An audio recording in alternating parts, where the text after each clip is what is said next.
जय मां विंध्यवासिनी। दोस्तों बहुत बहुत स्वागत है मेरे YouTube चैनल में। दोस्तों आज मैं आपके मध्य एक अद्भुत ज्ञान रख रहा हूँ। इसके पहले बहुत सारा वीडियो देखे होंगे, लेकिन यह वीडियो नहीं मिलेगा आपको, इसके बाद मिलेगा। मैं बार बार कहता हूँ क्योंकि मैं एक ऐसा ज्ञान देता हूँ जो फर्जीवाड़ा नहीं रहता है, फ्रॉड नहीं रहता है, सत्य रहता है और 100% सही रहता है। दोस्तों आप मेरे चैनल पे नए हैं तो आप मेरे चैनल को अवश्य सब्सक्राइब कर लें। पुराने दर्शक होंगे तो आपको पता होगा, पुराने दर्शक होंगे तो आपको पता होगा कि मैं कोई भी वीडियो, कोई भी मंत्र गलत नहीं बताता। मुझे लोगों को गलत निर्देश नहीं देना है और लोगों को सही मार्ग पे लाना है। देखिए दोस्तों, कुछ भक्त मेरे बहुत ही, सभी लोग प्रिय ही हैं, तो मैं मेरे से जो जुड़े हैं, मेरे से जो दीक्षा ले चुके हैं, मैं वीडियो के माध्यम से उनको बताना चाहता हूँ। क्योंकि फोन से बताना काफी मुश्किल हो जाता है, उनको बताना चाहता हूं कि मित्रों, आप मेरे से दीक्षा तो लिए हैं, लेकिन मेरे निर्देशानुसार यदि काम करेंगे तो आप अवश्य ही सफल हो जाएंगे, उसमें कोई संदेह नहीं है। दूसरी बात कि मुझे आपके इमोशन के साथ नहीं खेलना है। जैसे मान लीजिए कि आप वीडियो क्लिक किए, इसके अंदर कुछ और है, बाहर कुछ और है, ऐसा नहीं। जिसकी वीडियो में अगर बाहर कुछ और है, अंदर कुछ और है, उसके मन में क्या होगा जरा विचार करिए। और उसके पास आप जाते भी हैं, जिसकी वीडियो कुछ अलग है, अंदर कुछ अलग है, बाहर कुछ अलग है।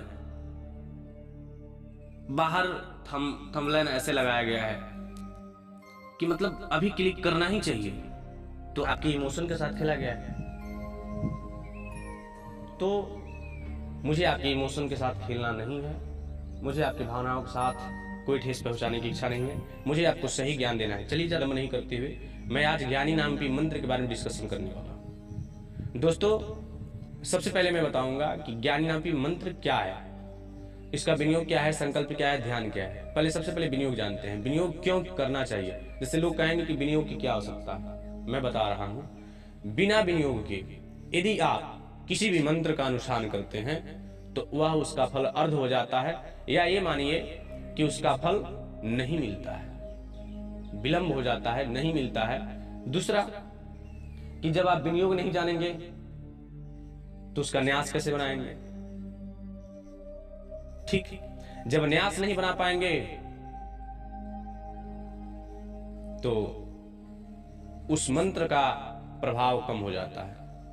क्योंकि न्यास से क्या होता है? न्यास आप जब पढ़े होंगे, चूंकि पंडित सब बोलते हैं, हम भी बोलते हैं, ओम अपवित्रः पवित्रो वा सर्वावस्थांगतोपि वा। अगर आप अपवित्र हैं उस अवस्था में, चाहे किसी भी अवस्था में, भगवान ज स्मृत पुंडरीकाक्ष में, यानी कि भगवान विष्णु का यदि आप स्मरण करते हैं तो बाह्य और अंतर, यानी कि बाहर और अंदर दोनों शुद्ध हो जाता है, चित्त दोनों शुद्ध। ठीक इसी प्रकार मंत्र का भी है। अगर मंत्र का आप न्यास कर रहे हैं तो आपका बाह्य और अंतर शुद्धि के लिए यह अति आवश्यक है। और बाह्य अंतर क्यों शुद्धि? और शुद्धि ही नहीं, आपका रक्षा भी होता है, इसीलिए न्यास जरूरी है।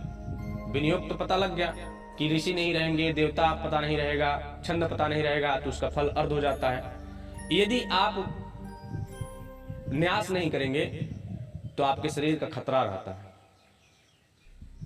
तो आप समझ गए होंगे कि न्यास क्यों जरूरी है और विनियोग क्यों जरूरी है। अब बताते हैं संकल्प। बिना संकल्प के भगवान स्वीकार नहीं करते हैं उस पूजा को, वह भगवान के पास नहीं पहुंच पाता है।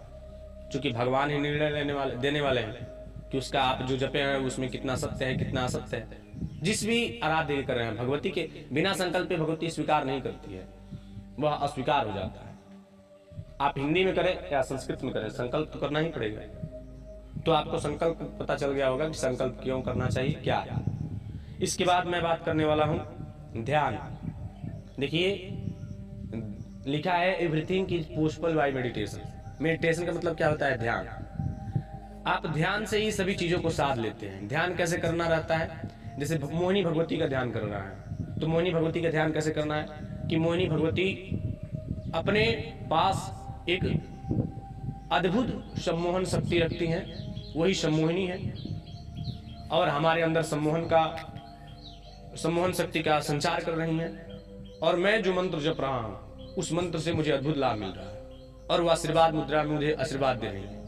मैं उनके चरण कमलों का ध्यान करता हूँ, यही ना होता है। और ऐसे करेंगे ध्यान तो भगवती अतिशीघ्र प्रसन्न होती है, क्योंकि ध्यान के बिना कुछ संभव नहीं है, सब असंभव है। तो ध्यान जरूरी है, इसलिए ध्यान भी अति आवश्यक है। अब आप समझ गए होंगे ध्यान क्यों जरूरी है, मुझे बताने क्यों। अब इसके बाद भगवती का पूजन भी जरूरी रहता है। दोस्तों आप कहेंगे कि इतना क्यों बता रहे हैं। दोस्तों वशीकरण इतना आसान नहीं होता है। जब यदि 100% वशीकरण करना रहता है तो उस परिस्थिति में इसका विधान होता है। यदि विधान से नहीं करेंगे तो कोई फायदा नहीं है। अब मैं बात कर रहा हूं, बहुत ज्यादा विलंब नहीं करते हुए इसको मैं बताऊंगा कि इसका क्या क्या विधान है, कैसे करना है। लिखा है कि कदम्ब बिल्व समुधोपरि हवनम कुर्जात, यानी कि बेल वृक्ष के और कदम वृक्ष के लकड़ी पर हवन करना है। किस चीज से भी हवन करना है ये भी मैं आज बताऊंगा। देखिए आप अनुष्ठान करिएगा या मत करिएगा, लेकिन इस जानकारी को जान लीजिए ताकि आपको कोई मूर्ख न बना पाए, कोई आपको मूर्ख न बना दे कि मैं तुम्हारे लिए हवन कर रहा हूँ, ये पूजा कर रहा हूँ। तो इसके लिए यह जानकारी होना अति आवश्यक है कि आपका क्या पूजा हो रहा है, किस पे हवन हो रहा है, किस चीज की लकड़ी है। यह बहुत जरूरी है, चीज बहुत जरूरी चीज है दोस्तों। तो चलिए बहुत ज्यादा विलंब नहीं करती हूँ, मैं विनियोग बता रहा हूँ। विनियोग है ओम अस्य श्री ज्ञानी नामपि चितांसी मंत्रस्य वशिष्ठ ऋषि गायत्री अनुष्टुप छंदः श्री आद्या महाकाली देवता स्त्रौंग बीजम कामाक्षा शक्ति त्रिपुर सुंदरी महाविद्या तमो गुणः त्वकः ज्ञान इंद्रियम मोहो रसः भव कर्मेन्द्रियम आश्चर्य स्वरम अग्नि तत्वम अविद्या कला स्त्रीम उत्कीर्णम जोनि मुद्रा मम क्षेम। व्यक्ति का नाम लेना है। जैसे मान लीजिए व्यक्ति का नाम श्रीनिवास, तो उसको कहना है श्रीनिवास।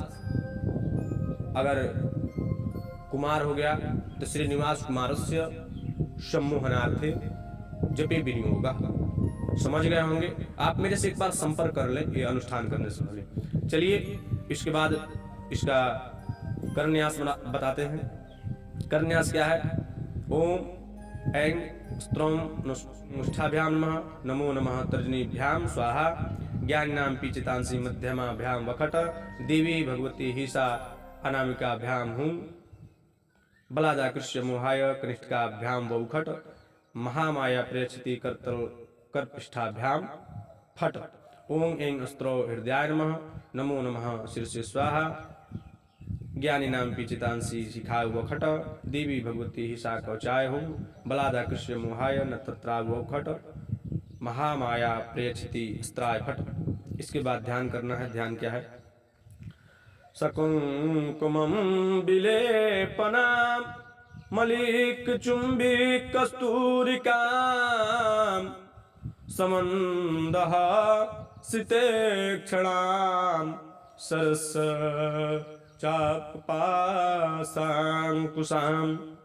अशेष जन्मोहिनी मरुडमाल भूषांबरां जपा कुसुम भासुरां जप विधौ स्मरे दयाम्बिकां। मंत्र है ओम ऐं अस्त्रौं नमः, ज्ञानिनां पीचितांसी देवी भगवती हिसा बलादाकृष्य मोहाय महामाया प्रेक्षति, नमो अस्त्रौं ऐं ओम। दोस्तों इसमें हवन करना है त्रिमधुर से।